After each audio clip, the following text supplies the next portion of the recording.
Assalamualaikum warahmatullahi wabarakatuh.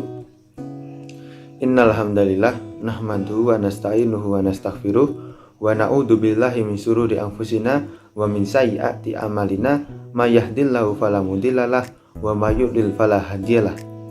Asyhadu an la ilaha illallah wa asyhadu anna Muhammadan abduhu wa rasuluh.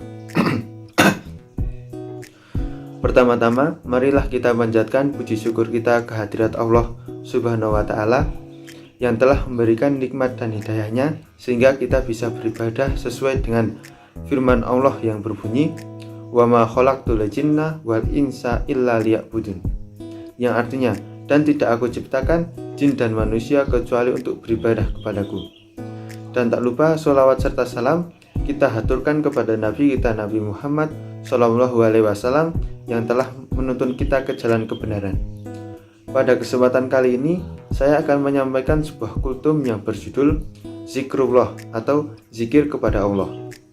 Allah memberi nasihat kepada kita yang terdapat pada Quran surat Al-Ahzab ayat 41-42 yang berbunyi, Ya ayyuhalladzina amanu dzkurullaha dzikron katsiron wasabbihuhu bukratan wa asila, yang artinya, hai orang-orang yang beriman, berzikirlah dengan menyebut nama Allah dengan sebanyak-banyaknya dan bertasbihlah di waktu pagi dan petang.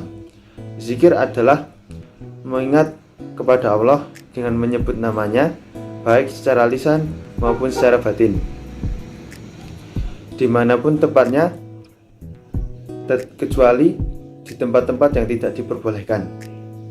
Ayat di atas adalah salah satu perintah untuk mengingat Allah dalam kondisi apapun dan dimanapun. Di antara zikir yang diajarkan oleh Rasulullah SAW adalah amalan zikir di waktu pagi dan petang, serta zikir setelah sholat fardu. Saya percaya kepada saudara-saudaraku semua sudah mengamalkan zikir pagi dan petang. Semoga kita bisa istiqomah dan mengamalkannya. Zikir yang dicontohkan oleh Rasulullah SAW adalah amalan zikir yang dibaca setelah sholat subuh dan sholat maghrib. Sebelum posisi duduk berpindah, disunahkan kita untuk membaca La ilaha illallah wahdahu la syarikalah lahu mulku wa lahul hamdu wa huwa ala kulli syai'in qadir. Ada sebuah hadis yang diriwayatkan oleh At-Tirmizi. Beliau menjelaskan bahwa orang yang membiasakan membaca kalimat di atas setelah sholat subuh dan sholat maghrib, maka Allah akan mengampuni dosanya dan menjaganya. Tak hanya itu, derajat dan kemuliaannya akan ditingkatkan. Dan masih banyak lagi amalan zikir lainnya.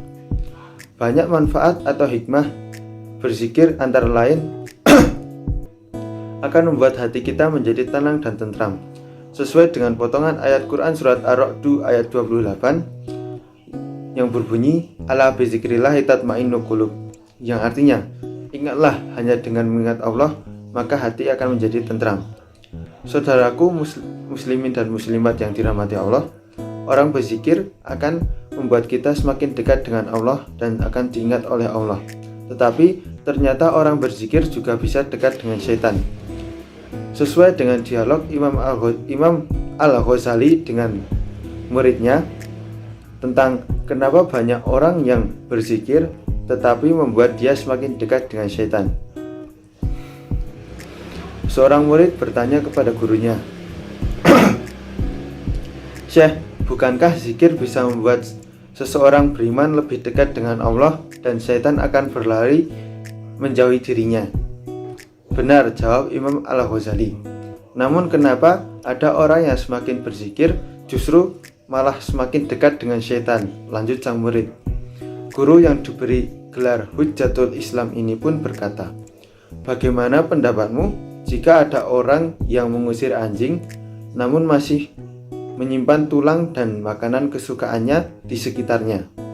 Tentu saja anjing itu akan kembali dan datang setelah diusir, jawab sang murid. Imam Al-Ghazali menjelaskan, demikian juga dengan orang-orang yang rajin berzikir tetapi masih menyimpan penyakit hati di dalam dirinya. Syaitan akan terus datang dan mendekatinya, bahkan bersahabat dengannya. Contoh penyakit-penyakit hati itu adalah kesombongan, iri hati, dengki, syirik, bersikap atau berkata kasar, riya, merasa solih atau solihah, merasa suci, ghibah, amarah, dan berbagai penyakit lainnya. Ketika penyakit-penyakit itu menghinggapi diri seorang hamba, maka syaitan akan senantiasa datang mengakrabkan diri, kemudian menjadi sahabat karibnya. Itulah saudaraku muslimin dan muslimat yang dirahmati Allah. Kenapa ahli ibadah, ahli zikir, seorang muslim tapi masih berbuat salah? Karena di hati kita masih menyimpan penyakit-penyakit hati atau makanan syaitan. Semoga bisa menjadi evaluasi kita semua dan terhindar dari hal-hal yang demikian. Demikian yang bisa saya sampaikan, kurang lebihnya mohon maaf. Wassalamualaikum warahmatullahi wabarakatuh.